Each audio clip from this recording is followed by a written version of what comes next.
But as we proceed with the panel tonight, I hope we will have time to look at what we can do as a group, as individuals, or belonging to an organization to make some impact.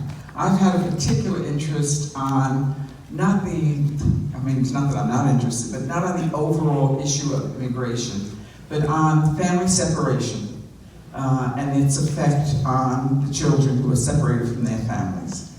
We've written an article to the Cape Gazette, and according to them, it will be published next week. And I encourage all of you to read the article, and then I encourage all of you to write a letter to the editor in response to the article. In fact, you can write many letters to the editor, and I've told them that was the point of doing the article. And we're going to try to put it in the other state newspapers just to bring people's attention to the fact that, number one, this is a traditional part of our American culture, separating children from their families. And I won't say more about it, you can read about it in the article. But it's time to do something about the permanent damage that is caused by the separation. So I hope we can take it seriously. I know we'll take it seriously. Also, I have some handouts here, and maybe Zita will talk more about it when she leads us in a discussion on what can we do next.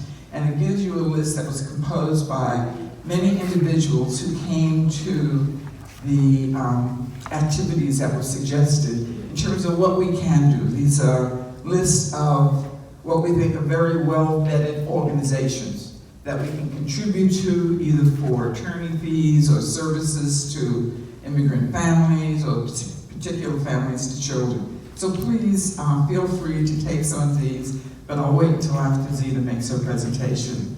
And Kathryn Harris, I think, is also going to be talking about what we can do as a community.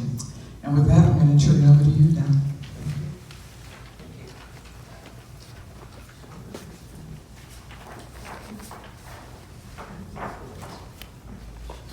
Well, welcome. I will give you one more quick announcement, and that is Peace Week starts September 21st. You might know that the Alliance's contribution to Peace Week this year will be the kickoff for the Dialogue to Action conversations, a 6-week series of conversations about race and racism. And I know many people here have already signed up. I will also tell you sort of a bittersweet message that all 3 of the groups are filled. And we've got a great group of people that have signed up. But we will be doing this again sometime a couple months after we end this program. So keep your eyes open for Dialogue to Action. And if you're interested in Peace Week and all the various activities, there's a postcard in the front there that you can grab, and it's got all the events listed on it. So we hope you can join us at many of those events. So, welcome. Thanks for being here. It's great to see so many people here when I know there's so many other things that you all could be doing. We're calling this town hall the Immigration Crisis, Stories from the Front Lines. And I'll be moderating tonight's conversation, as Charlotte said. For those of you who are here to hear the DACA students, which was part of our publicity, I have to tell you that they have not been able to be here tonight. So we will try to find some other way to make sure that they get down into the area. I've heard them speak a couple times, and I can tell you it's a very moving experience to hear what they and their families have gone through, and to also hear the fabulous success that those DACA students are having up at Delaware State. Delaware State has taken great care of them, and they are doing a great job while they're up there. So, regardless of your political affiliation, how you feel about whatever's going on politically, I think we can all agree that we are experiencing an immigration crisis. And while we would like to sometimes put the blame for this on the current occupant of the White House, we really have to look at the fact that this is a long-time problem under various administrations and all of our Congress, our legislators. So there's a lot of blame to go around for the situation that we're in, but we're now in this situation. One of the most notable things about the current crisis, I think, is that it seems to be directed at and is impacting most heavily and directly on people of color who wish to immigrate to the U.S. Consider the so-called Muslim ban, pushed very early in this current administration, and the near constant threat of ending temporary protective status of nearly 300,000 people, virtually all of whom are people of color. Consider that people of color who have served this country in the military are being deported to their country of origin. And citizens with Hispanic surnames are being denied passports. And of course, there is this ongoing disaster at the border that Charlotte alluded to, where people escaping crime and chaos across a host of Latin American countries are coming here legally seeking asylum and being detained indefinitely, where children are being separated from their families and in the process suffering incalculable and long-lasting trauma. Nearly every day there seems to be a new outrage. Migration from Central America to the U.S. is the primary source of the crisis. I think we can all agree on that. And it's not a new phenomenon, but the reasons or the push factors for that to happen have changed. In the past years, most of the immigrants coming to this country through the southern border were men seeking employment, with the hope that they could bring their families to this country later. But now what's happening is families seeking political and humanitarian asylum for this country. And the reason for that is they're escaping crime and chaos that's taking place in what's called the Northern Triangle of Central America, composed of El Salvador, Guatemala, and Honduras. That area, called the NTCA, the Northern Triangle of Central America, is considered one of the most dangerous places on earth. Many Central Americans are refugees who are fleeing for their lives. Women and children are the most vulnerable in this crisis, as they can easily become victims of rape, kidnapping, torture, or murder. Within the NTCA, gender-based violence is used as a means of intimidation and coercion. El Salvador, Honduras, and Guatemala have some of the highest average annual female homicide rates in the world. Well, we could spend days, we could spend weeks discussing everything that's wrong with our immigration system. But tonight we're going to be taking just a look at a slice of the immigration crisis, speaking with two people who have, in one way or another, direct knowledge about what's happening here in this country. And so with that, I would like to introduce our speakers and ask them to come and sit at the table.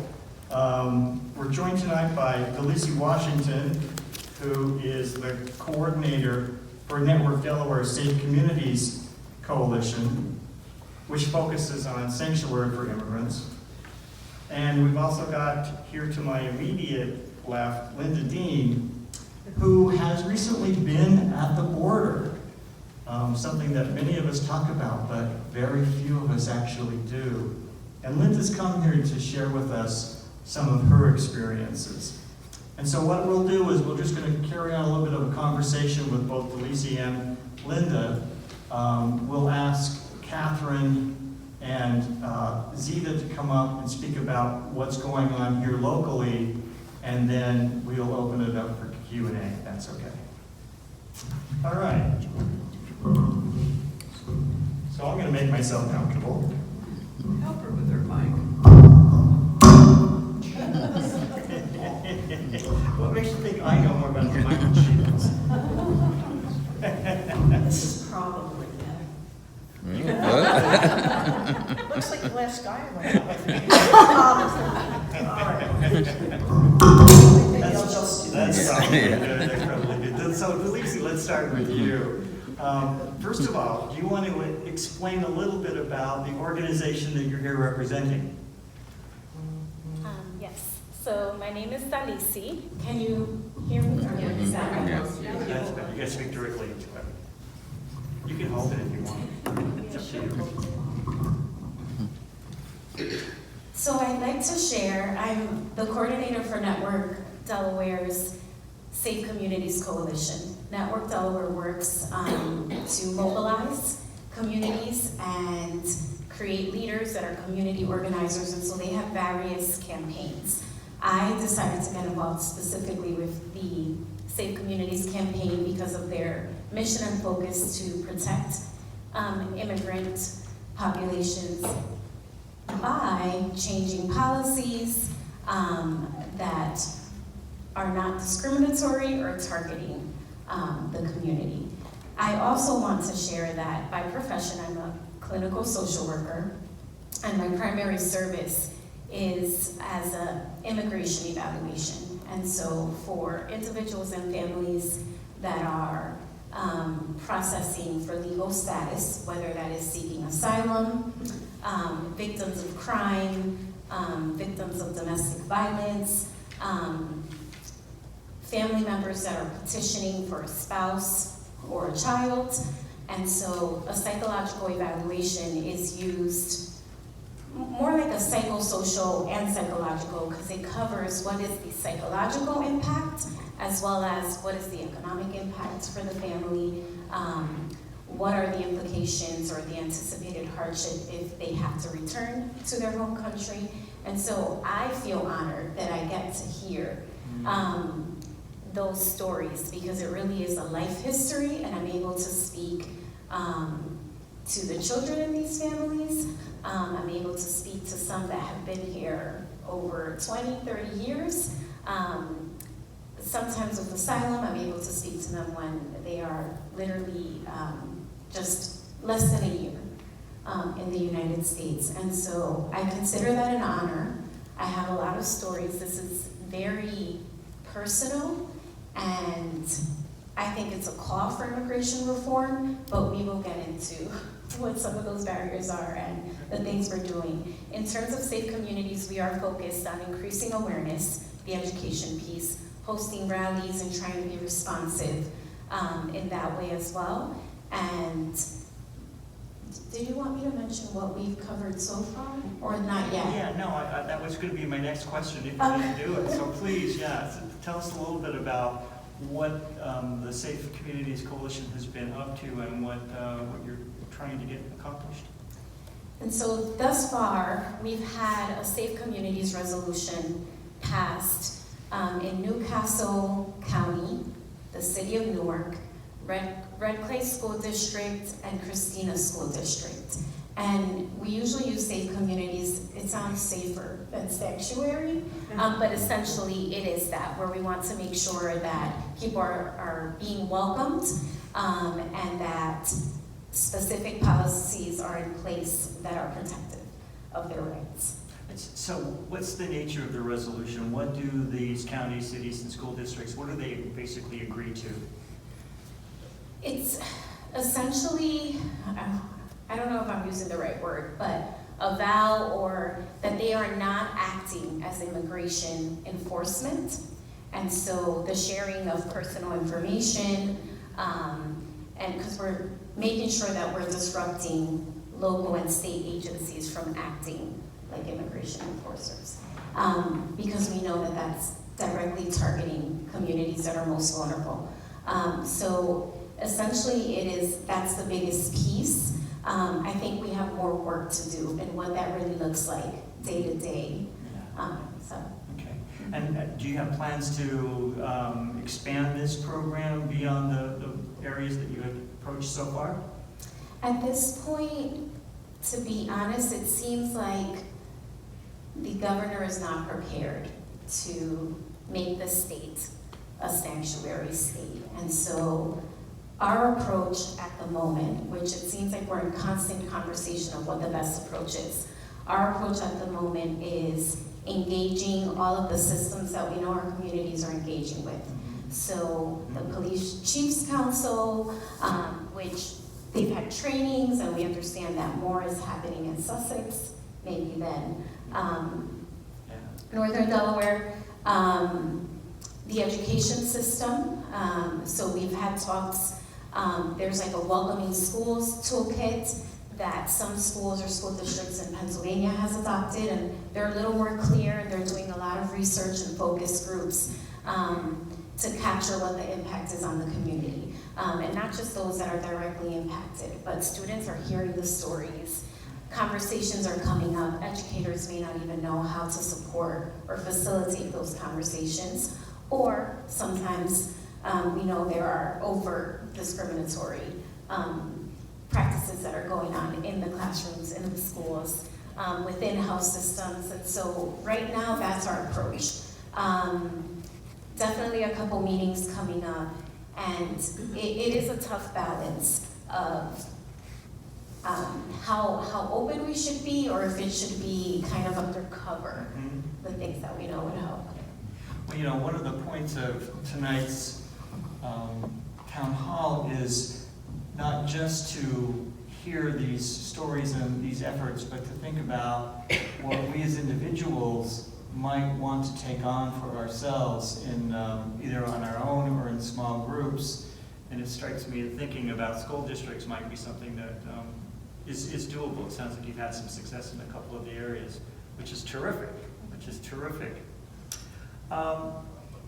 You've, just by the nature of your day-to-day work, you have had a lot of exposure to folks in the immigrant community. Are there any sort of general thoughts or ideas that that you've gained as a result of working with that population, working with these folks? You said, what have I gained? Yeah, well, in terms of what have been some of the big learnings for you working with this population? I think the biggest one is I've learned that they are being pushed. Those that are crossing the border and risking their lives, it's because it was a bigger risk to remain where they were. So they understand exactly what they're stepping into. And I think we need to understand that that's how bad it is. That it was more of a risk to remain where they were than to risk their lives to make it and seek safety elsewhere. Right. I've also seen just the impact on children of undocumented parents, or when we think about families that are of, I guess it's mixed status, which means that you may have siblings that have a different legal status than their parents or their siblings or different family members, and so they're seeing that actively. I've also learned that it's prolonged stress and toxic stress, and so when I sit with families and it turns out that they have been in the threat of deportation for over 5 years, and that I'm still learning. So I'm on the side of speaking to them. Some of those legal aspects I have yet to understand, but sometimes there's ongoing court hearings, even for those seeking asylum. I know someone who is waiting to appear in court, I think about 2 years.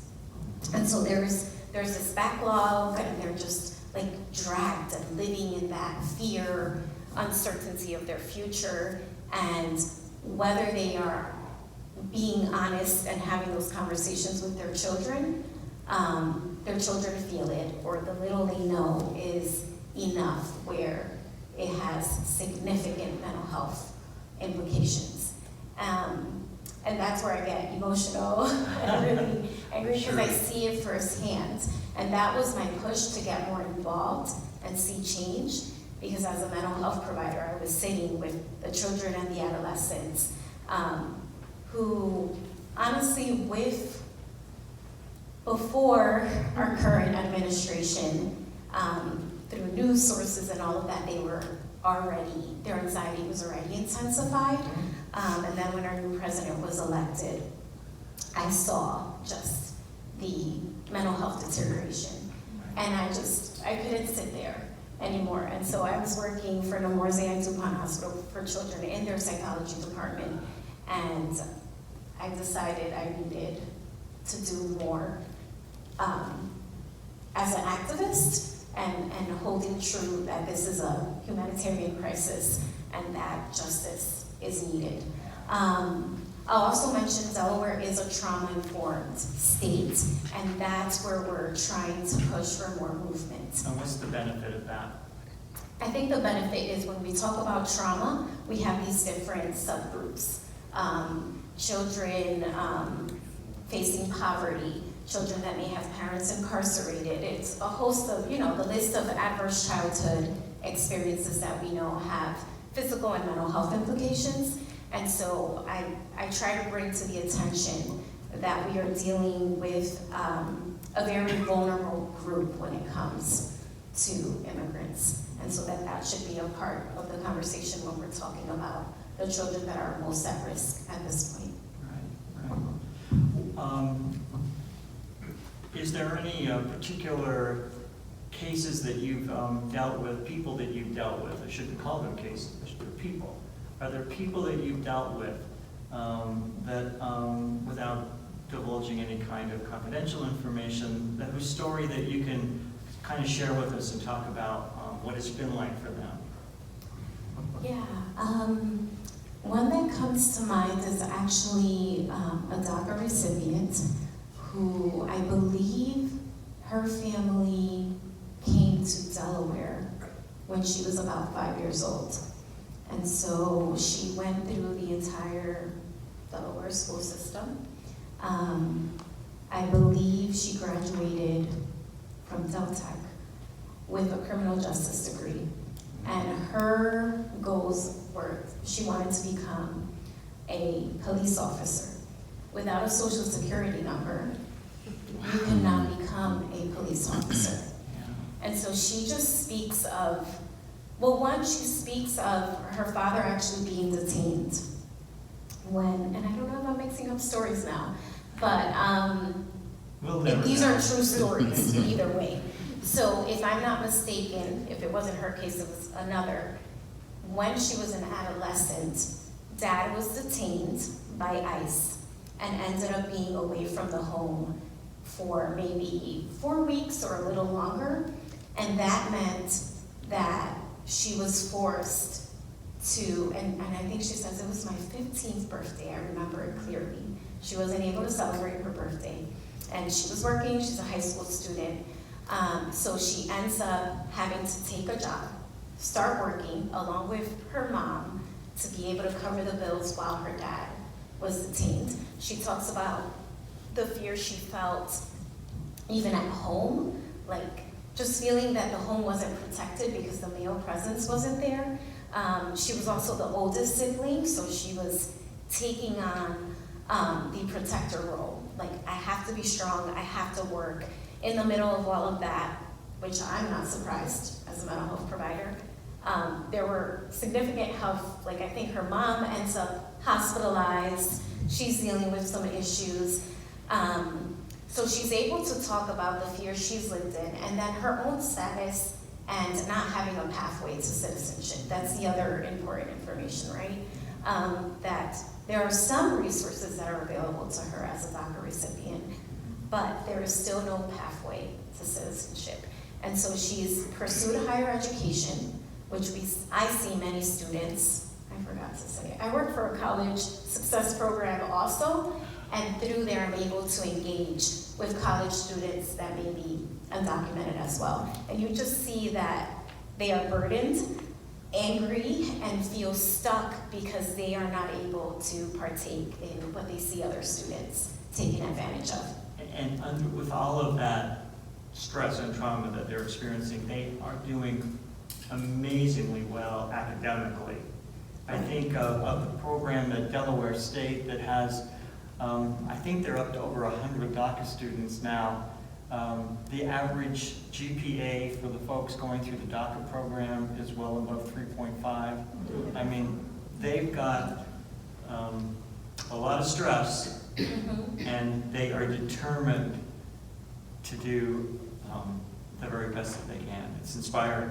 Yeah, and very much so. And so part of that is pushing to make sure that they have access to in-state tuition, because things are said and then they do not happen, and that is just another barrier. And so they continue to confront barriers or deal with false promises of the support that they might receive.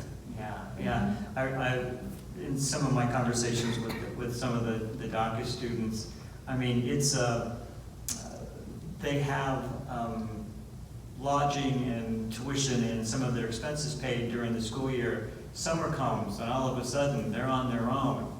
And those are the kinds of,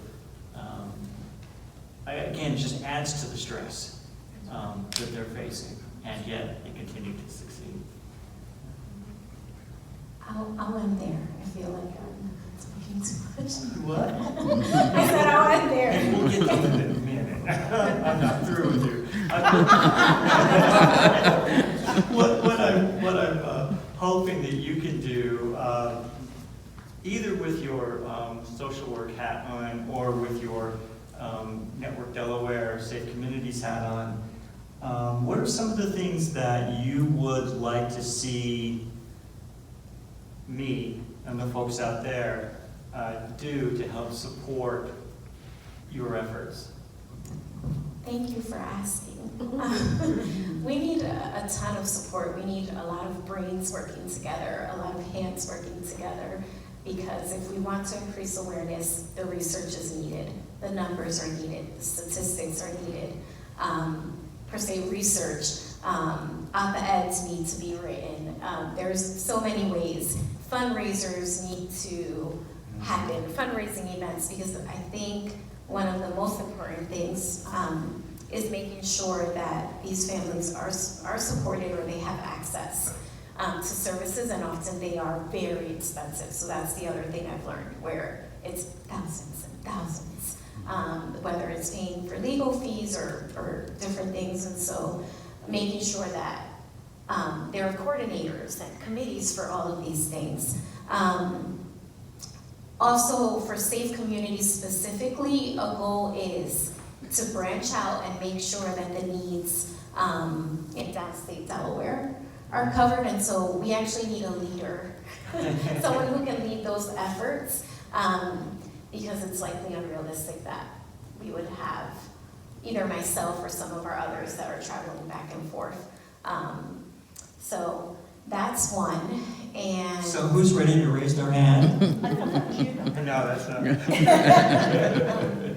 And honestly, storytellers, finding out what's really happening in the communities. By no means do we want to invoke fear. And so sometimes it's important to know how information is being shared. Right. And we can maybe put a link to the website on our website. I feel like a radio host now. Go to our website and look at, well, maybe we can put a link to your program and they get more information. How's that? That sounds good. And we try and keep it vague so that we have the conversations and we make sure that individuals are joining from a place of unity and not hate. So. Terrific. Great. Thank you for the work that you're doing, and we'll come back to you in just a minute. That's okay. Thank you. So, Linda, Hey. you know, I can't tell you how many times I've thought, I'm just going to get in my car, and I'm going to drive down to the border, and I'm just going to stand there until they arrest me. You've actually gone down to the border, and when we heard about that, we thought, wow, if we're talking about stories from the front line, you can't get more front line than being at the border. So can you tell us a little bit about how you came to do this? Did you go by yourself? Did you go with a group? Was it organized? How did you get started in this? So I think, like everyone, I was watching the news and feeling frustrated and angry and despairing, but I also felt like I didn't really understand the situation. But I kept seeing pictures of people in cages, and that looked like a public health nightmare to me, and I'm a public health provider. So I thought that I would just take up my stethoscope and go down to the border and do something. Yeah, no shortage of arrogance here. So I was trying to contact a number of organizations and not really getting anywhere when I remembered that. So I attended church in Philadelphia. Are you hearing Linda okay? I attended a church in Philadelphia once a year, whether I need it or not. And I remembered that one of the pastors there, her sister, in Arizona, volunteered for some sort of border volunteer. So I texted my pastor and said, hey, I really like to think about volunteering at the border. Can I get in touch with your sister Diane? And she said, oh my gosh, call me right now. I'm having a meeting with the other pastor about putting together a trip to witness at the border. So I called, and she said, well, here's the thing, we need to go like now, like in 2 weeks. Can you do that? I said, sure. And then I told my wife. So in 2 weeks' time, what got put together was a group of 13 people, some clergy, actually a lot of clergy, and some folks who were involved or related to this church in Philadelphia. And we put together a witness at the border trip, whose focus was to go and witness what was actually happening at the border. Great, that's amazing. And so you drove all the way down? No, we flew. You flew down? Okay, it's a long drive. Yes, it would be a long drive. And what happened when you got there? So we arrived, and our contact person was Diane, Linda's sister, who volunteers with a couple of organizations. One is the Good Samaritans of the Arizona area, the Desert Samaritans, and they're a group that provides humanitarian aid, leaves water at drop sites. The lights just leaves water at drop sites and immigrant trails in the desert. Also involved with an organization called No More Deaths, which actually puts up big barrels of water with flags at various sites on immigrant crossings throughout the desert. And they've been involved in a recent trial. One of their members, who's a professor, Scott Warren, has been charged by the federal government in aiding and abetting illegal entrant, people who illegally enter the United States. And so there's the lawsuit is about what is humanitarian aid, because technically offering food, water, and shelter to anyone is not a crime. Until now. Well, and we'll see what happens with this Right. trial. So we went down and started seeing what the Samaritans do. We went to a court session of Operation Streamline. So as we know, there's been a push to move people through the deportation process quickly. If you illegally enter the U.S., they kind of want to get you through the court system and back to where you came from as soon as possible. So Operation Streamline is conducted in the federal courthouse. Individuals who have been brought into the custody of the federal marshals because they were picked up by Border Patrol illegally crossing the desert, or they were picked up in a municipality having committed a crime, usually a crime against property, some sort of misdemeanor, found to be here without documentation, end up in the custody of the federal marshals. They go rapidly to federal court, and by rapidly, they are within 48 hours, usually 48 to 72 hours. So in the courtroom that day, I watched 58 people, 54 men, 4 women, all brown people, get adjudicated, well, sentenced in the process of 50 minutes. So it takes about a minute at a clip. They all had public defender representation. And so they would bring them up in shackles. People came into the courtroom in shackles. And it just, I will never forget the sight of what steel shackles against brown skin looked like.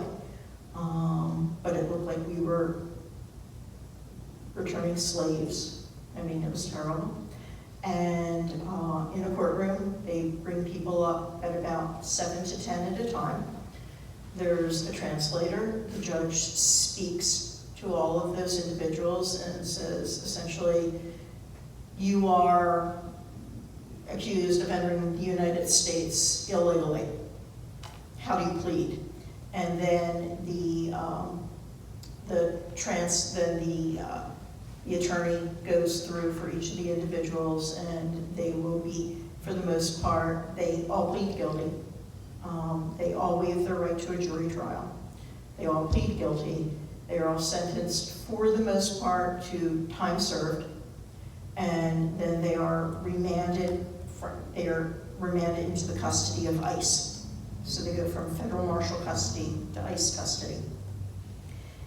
Some of those people we watched, they were actually sentenced to additional time, anything from 30 days to 170 days.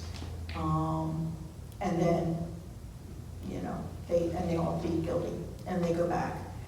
The courtroom was filled with family members. Sitting in front of me was a family with a little boy, and they watched their loved one come in shackles, and you could see he was looking at the child the whole time. And then he was sentenced and walked so slowly out, just to not lose eye contact with this child, and the child, who looked to be about 8 years old, sitting there waving bye-bye. And they went back. So afterwards, it was kind of interesting. We were obviously there as a group.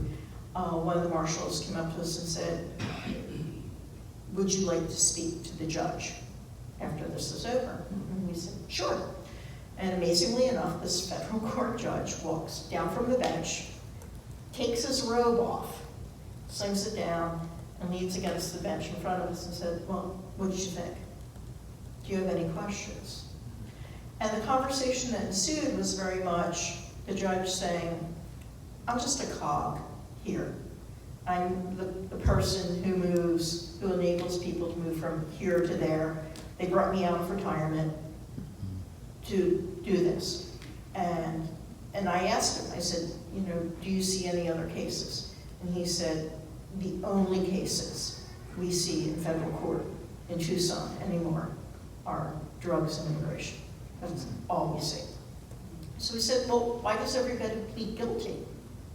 And he said, because they've been away from their families for a long time. They've been away from their families 30 days, 60 days, 90 days, trying, maybe longer, trying to move from the Northern Triangle of Central America to the United States. If they request a jury trial, they would sit in jail because nobody could make bail, and they wouldn't get bail because there's a concern that they will just disappear into the United States, that they will just sit in a holding cell for an undetermined amount of time, and there's nobody making money for their families back home. I mean, that's why they came to the US, is to try and help their families. So they just need to get back there to take care of their families. Asked about the people who were sentenced to additional time. They had all, for the most part, committed some sort of crime against property. they broke in and stole something. He said it's almost never anything violent or anything like that. We asked him, so what happens to these people now? And he said they go into ICE custody and then they wait until there's enough individuals from a particular country to fill a charter jet. And then they're sent back to their country. So they could go back to ICE custody and be there 90 days if there's not enough people from Honduras, or there's, it just depends. And so we were kind of asking him, because he was obviously not pleased with this. How do we change this? Or first, why do people come? And he said they come because climate change has rendered their an inability to support their families via traditional agriculture. It no longer exists because of climate change. And because gang violence and drugs run the Northern Triangle. And so they are seeking to escape that. And so we were like, well, what do we do? How do we help people? And he said, change the United States' dependence on drugs and cheap labor, and people will stop coming. But when we pressed him a little more, he said, you need to go and change the minds of other people, and probably not the people who are your friends. He said, you need to move out of your friends, maybe even out of your communities, and go talk to people who may have different views and change their minds. So that was kind of interesting. So that was one day. For several days, we went to water drops, and unfortunately, due to technical difficulties beyond our control, I can't show pictures. Yeah, But we wanted to show pictures. We went to the border wall at some towns, at a couple of different towns, and then we went to Nogales. So Nogales is a town in Arizona and Sonora, Mexico, that's split by the border wall. Okay, so Nogales, Arizona, and Nogales, Sonora. Big wall. And so the wall is steel, rusty steel. Slats. It's not solid, it's slats. You can see through it. And on the US side, multiple rows, like 8 rows of concertina wire covering the wall. Very stark. And you walk through the border checkpoint. Nobody's checking your papers when you come into Mexico. The only thing that's there is this big sign that says, guns are illegal in Mexico. People from the United States, don't bring your guns into Mexico. And so you walk into Mexico, and it's just a turnstile. It's like going on the subway in Philadelphia or Washington. And then you look at the border wall on the Mexican side. And the border wall on the Mexican side is filled with beautifully displayed art. It's just amazing. And so first you're struck by all the crosses. Hundreds of crosses, handmade, artfully decorated, all along the wall, dedicated to each representing a person who's died there in Nogales trying to cross. And some of those crosses are the crosses of children. There's a large memorial portrait to Juan Rodriguez, who is a 16-year-old boy who, the way boys everywhere seem to like to throw rocks. And so evidently he and some boys were pitching some rocks through the slats in the wall. There's a Border Patrol agent on the other side. And so the Border Patrol agent, the child is in Mexico. the Border Patrol agent is in the United States. He shot through the wall some incredible number of rounds and hit this child 10 times. And the boy died. And the border agent went to trial and was acquitted. Because evidently rocks coming through the wall are a threat to somebody with an automatic weapon. So, and there's much other artwork on that side of the wall. It's just amazing. We went out on water drops, and so while walking the immigrant trails to leave gallon jugs of water, we saw interesting things. So immigrants, people come, the system to get across the border is run by organized crime, which is part of the drug cartel coming out of the Northern Triangle. One of their businesses is bringing people north without papers. And it's interesting because first you have to buy this backpack. So the cartel, you pay the cartel money, and then the cartel says, whoever your guide is says, you have to buy this backpack, which is produced in China, sold by the cartel, marked up, and falls apart in days. You have to buy this water bottle, which they are gallon jugs of black plastic, because people walk through the night, primarily because it's cooler and less detection. But if the water bottles were clear or white, they would reflect light. So they have to buy these black water bottles. That's how the guides agreed to take them. But as you can imagine, what happens to black water bottles during the day, that water is often greater than 110 degrees. So if you can imagine drinking that. And so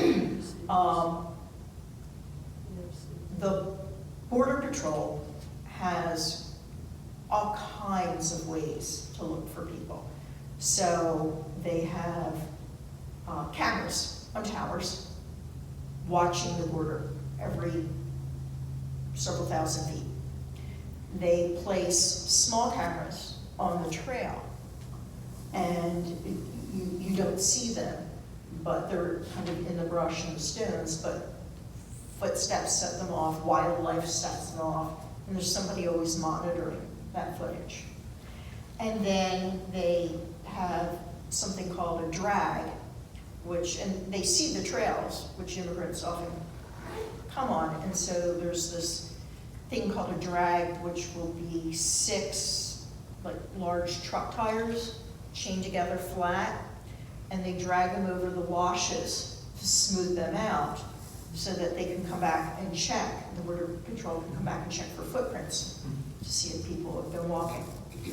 And so the humanitarian organizations go out and leave water and sometimes food in known locations on the trail for people to get. So we would go out and sometimes we'd see water bottles that have been emptied. Sometimes we saw water bottles that were slashed. And so what's gotten a lot of publicity is probably what is a small amount of Border Patrol agents who will slash water left by Samaritans for people not to be able to have. Some of those seem to be slashed by vigilantes and militia in the area.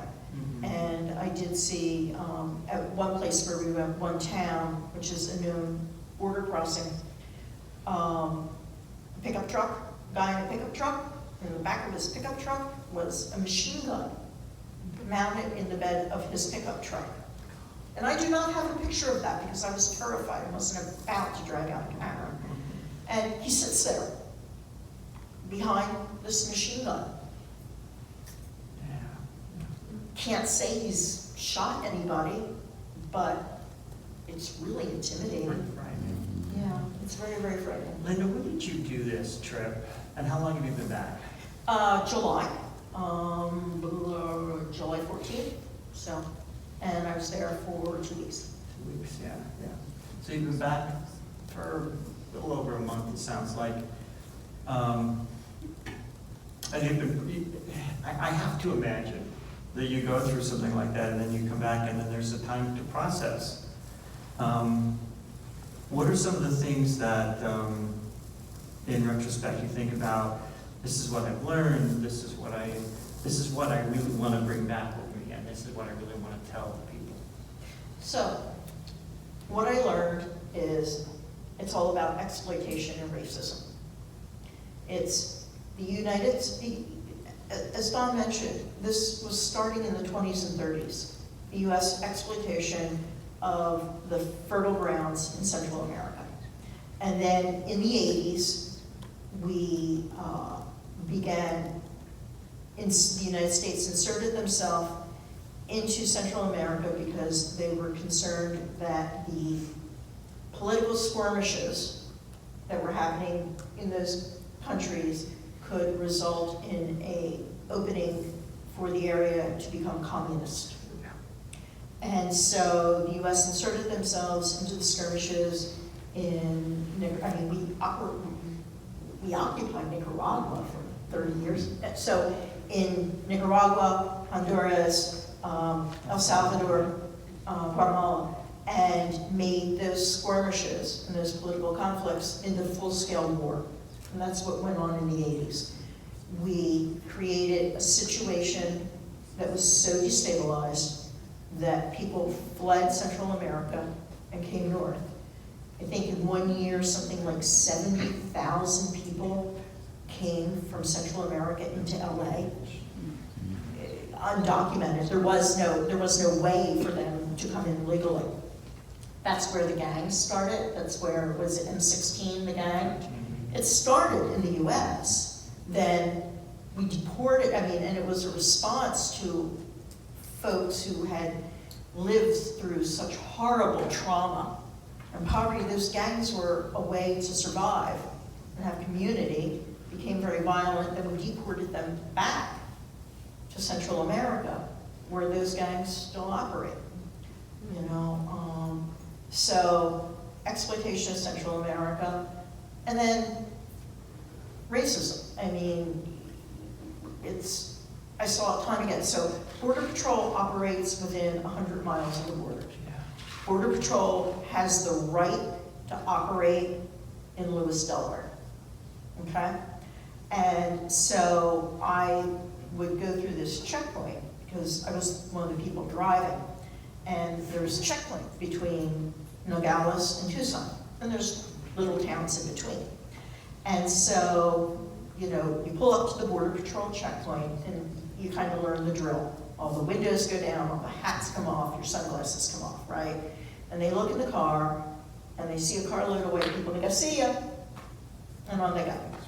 And I went through that. I went through a border checkpoint like 5 times, and I would see somebody who was Mexican come through, same thing, windows down, hats off, sunglasses. They talk for a little bit, and time after time, they were detained for secondary inspection.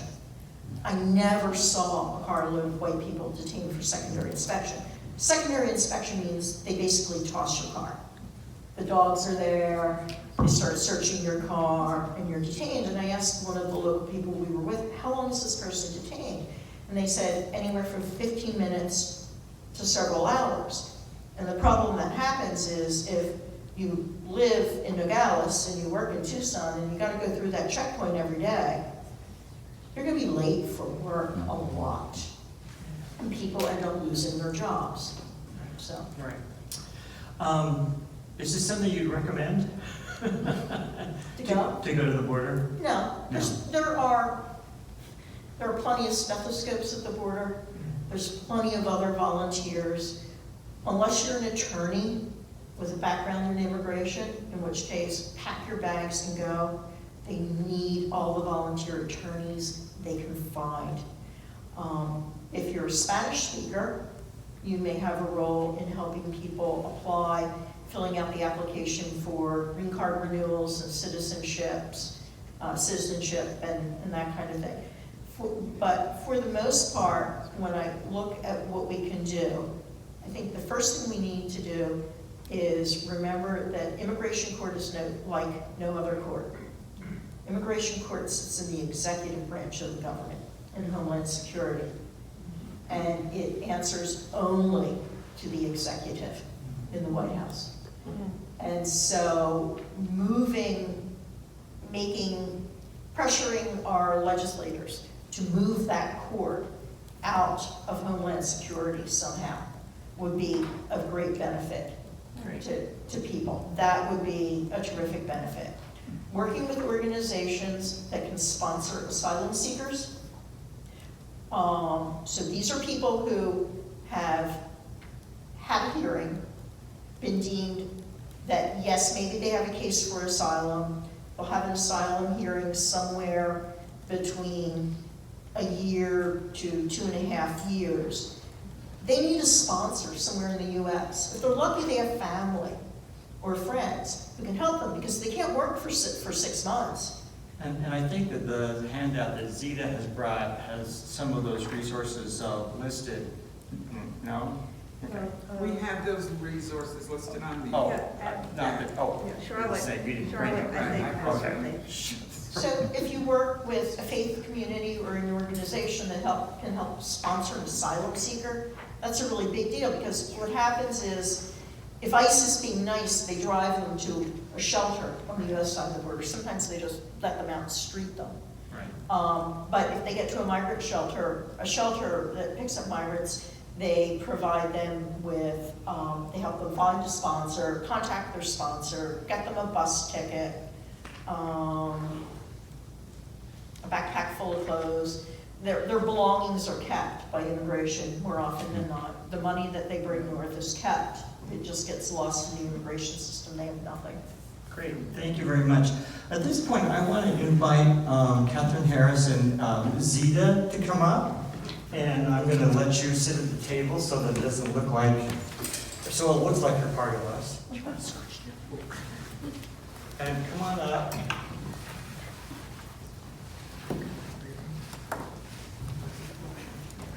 And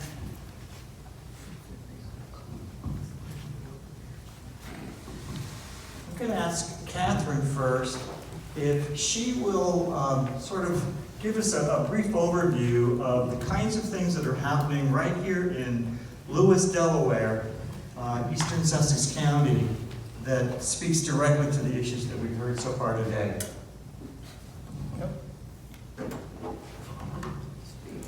Speak, we don't know. Speak, so we know. Yep, you hear me? Yes. Okay. Pardon me? Okay.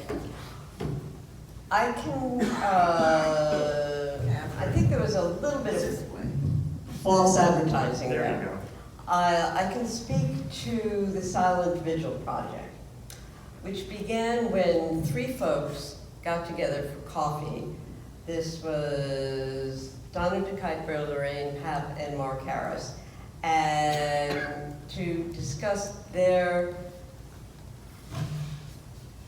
great distress about what was in the news about family separation, detention camps, etc. And after a lengthy conversation, they decided that they were going to hold a vigil, a silent vigil, in Lewis on Savannah Road. Now, some of you may remember that for 4 years, from 2004 to 2008, we held a weekly vigil at that spot in front of the Zwannendale Museum to protest the killing in Iraq, both the killing of Americans, Iraqis, and the number of Americans who were wounded. We carried signs, and we were there every Sunday for 4 years until the election of Obama. And we believed that he was going to get us out. So we said, we've done this long enough. Mark and Lorraine and Donna put out the word that there was going to be this vigil. I believe it was on July 17th. It was a Sunday evening from 7 to 7:45. And 185 people showed up. Many of you were there. How many of you were there that night? Yeah. Hooray. It was really wonderful, wasn't it? The silence was palpable. And what was very important was that this be a non-partisan group. That we weren't talking politics, we were talking human rights. And we were talking about values and valuing human life and concern for children and concern for basic human decency, which we as a country was not showing, or had not been showing to these immigrants. And as a result of that event, there was a meeting called, and about 60 people came to that meeting to talk about what next. And there were 3 groups that broke out. One headed by Charlotte, who was very committed to the idea of having a caravan go south.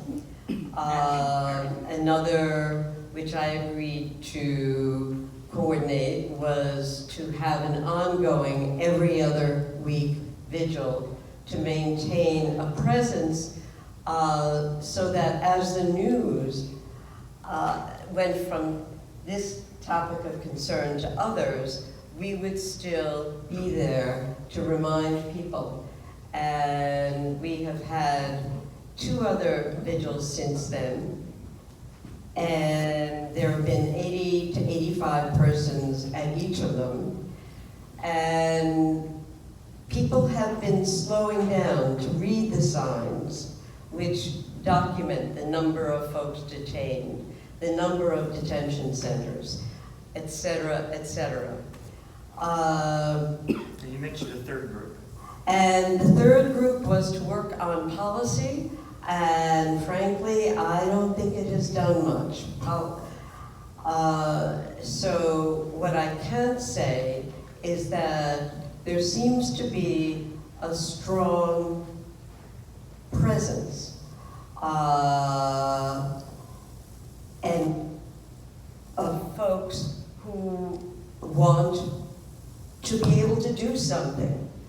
And the question is, what can we do? Right. Well, minimally, what we can do is to take a stand, literally and figuratively. And standing on the corner on Savannah Road is a way of doing that.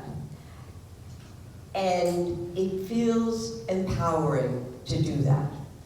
And Kathryn, can you talk a little bit about the schedule? I know you're changing the time for the vigils, and the next one is this coming week? This coming Sunday, and since it has gotten dark while we've been out there, we have moved the time from 4 to 4:45.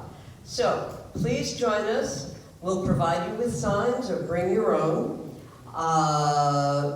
It is in silence, and maintaining the silence is important.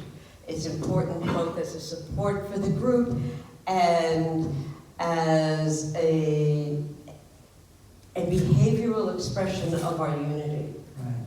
And what about the meetings? They're every other Sunday? That's Charlotte. If people want to be involved with these meetings? We can tell them about that. Are you going to mention that, Zeta, if you want me to?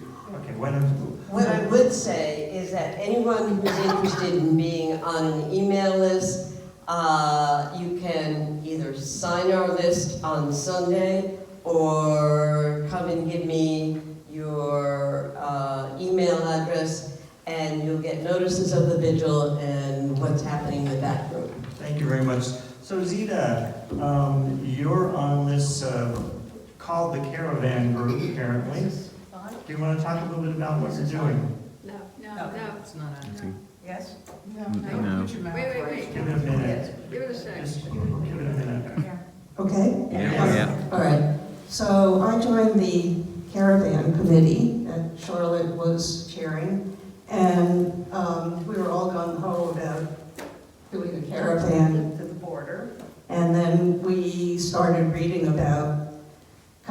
in some ways, the futility of doing that. And I was told by a friend of mine that Linda had gone down there, so we were trying to get information about it. So I called her and see if she could come and talk with us. And she sent me some information, one of them being an article, and I had some copies of it, about the Berks County Family Detention Center in Pennsylvania, which I found out is only one of 3 family detention centers in the United States. So being frustrated that we couldn't caravan down to the south, I became obsessed with finding out more about this. And so I Googled every possible mention of any person or organization in this article. And finally, this week, I was able to find out that there is, in fact, a number of groups. The main group is a coalition called the Shutdown Berks Coalition, and they have been having various activities regarding the facility. And there are some other groups also that are involved, and that they are actually having a vigil this Sunday. And if anybody is interested, I have a flyer about it. It's being sponsored by the Shutdown Berks Coalition, the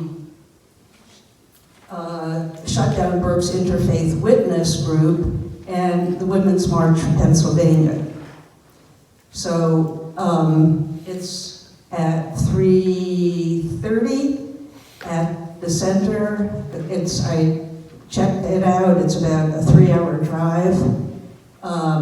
They apparently have prayers, chanting, singing, in Spanish and in English, and they're just there to show their solidarity with mostly women and children who are in this facility. So Charlotte asked me to mention that we made some copies of the information about this detention center, and I also copied the flyer for the vigil, which I can leave up here, and anybody can pick up this material who is interested. Thanks, Ida. Deb, can I add something to that? Just Of course. a minute of clarification. Oh, wait, that's okay. No, take the line. When we broke out into groups, we formed the second group called a caravan. It was not a local caravan. What we had suggested, and there was quite a good response, was that we initiate a national caravan, that we ask everybody in every state to join us on Route 95, and that we all head towards the border. They can't arrest all of us. And there actually was a good deal of excitement about it until we realized it would take about 2 weeks, 5 days to get to Texas, 5 days to get back, and 3 days, not to protest, but to take care of those babies and those toddlers that we saw lying on concrete floors. I think when we realized that that wasn't too realistic is when we decided, let's look at what we can do locally. But the original concept, and I still think it's a good concept, what we needed was a national organization to initiate it. And strangely enough, and disappointingly enough, there were no national organizations who were willing to take on such a task. Thanks, Charlotte. We have about 10 minutes or so for questions for anyone on the panel. If you have a question, please come up to the mic, and if it's to anyone in particular, please let them know that. Any questions?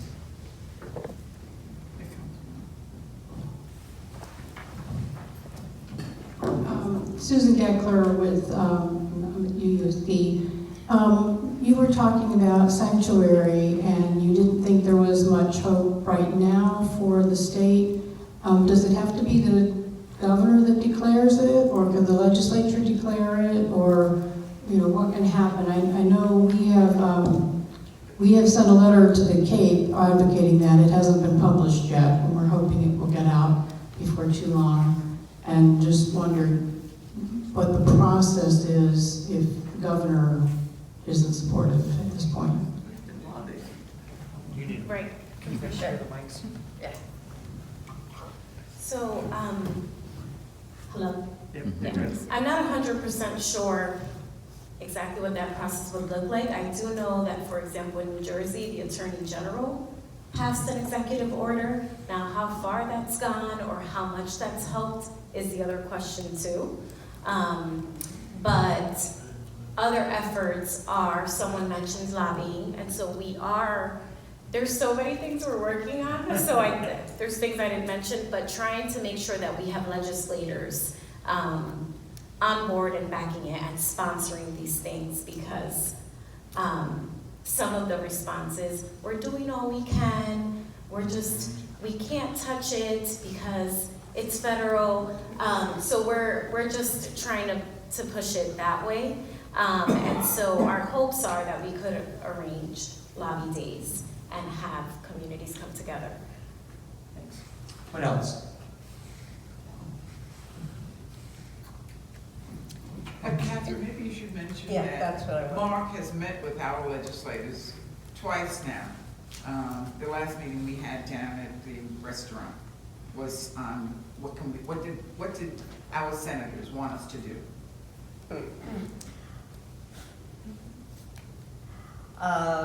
Well, as Charlotte just said, Senator Carper has come to Sussex twice, probably in the last month. Once where there was a larger group of folks who met with him, and you can probably speak to that more than I. And the second was a smaller group that met in a local restaurant with Carper. And frankly, they found him basically giving the kind of response, we're doing what we can, read my literature, politically expedient responses. I think that probably you didn't get much more than that in the first meeting. Right. What I wanted to say was that this vigil is grassroots. It's not sponsored by an organization. It was started by people and it's being maintained by people. And I think that's a very strong statement. Yeah. You might also want to say that the Attorney General of Delaware came, That's right. came to In our last vigil, the Attorney General of Delaware, Kathleen Jennings, who has spoken here, walked very slowly down the line of the vigil and back and just said softly, I just wanted to say thank you for doing this. Again and again and again she said that. Hooray. Hooray. I wanted to say that there are these papers here that Charlotte mentioned and also Zita mentioned. This one says here are 7 concrete ways you can really help now. Here is a list of organizations that have been vetted that need support. And this is the flyer for the vigil in Berks County. And here is the article about the detention center in Berks County. Please, if you're interested, take some of this material and read it thoughtfully and carefully. Thank you so much. Is there, Sandy, could you come up to the mic, please? We have time for one more question. It's not a question. Oh, okay. Last October, Joanne Cadbury put together a program about the Dreamers, which was wonderful. And we're doing the same sort of thing about the No More Deaths group. And so I put some of these, this isn't the final program kind of thing, we're in the planning stages. But it's going to be on the 27th of October at Epworth, and there are a few flyers to pick up in the back if you're interested. If I'm not mistaken, Sandy, this is in support of, it's a fundraiser in support of Yes, No More right, Deaths, right. which is one of the organizations that you mentioned, and I happen to know is tied to the Unitarian Universalists down in Tucson. So, And we're doing share the plate for that What? in September. what? I'm sorry. We're doing share the plate for that in September at our I did- church. The Unitarian Universalist is doing the Share the Plate offering for No More Deaths in September. So, lots is going on. I hope after today's conversation that it's clear that this is not a political issue, that this is an issue of human rights and of the values which I think all of us here in this room feel very strongly about.